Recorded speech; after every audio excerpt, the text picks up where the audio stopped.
ఎండాకాలం అంటేనే టక్కున గుర్తుకొచ్చేది మామిడికాయలు కదా! సో, మామిడికాయలు, గంగవల్లి ఆకు కలిపి ఇలా పప్పును ఒకసారి ట్రై చేయండి. సూపర్ టేస్ట్ ఉంటుంది.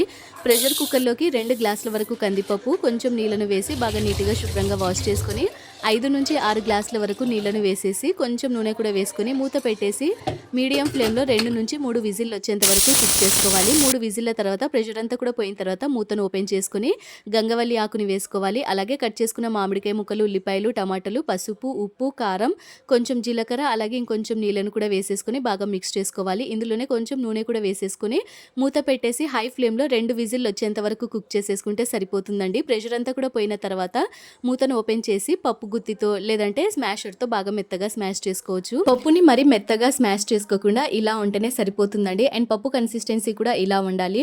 ఇప్పుడు మనము తాలింపు వేసుకోవడానికి ఒక ప్యాన్‌లోకి కొంచెం నూనె, ఆవాలు, జీలకర్ర, వెల్లుల్లిపాయలు, కొంచెం కరివేపాకు అలాగే ఎండుమిర్చిని కూడా వేసి బాగా ఫ్రై చేసేసుకొని పప్పులో తాలింపు వేసేసుకుంటే సూపర్ టేస్ట్ ఉంటుంది.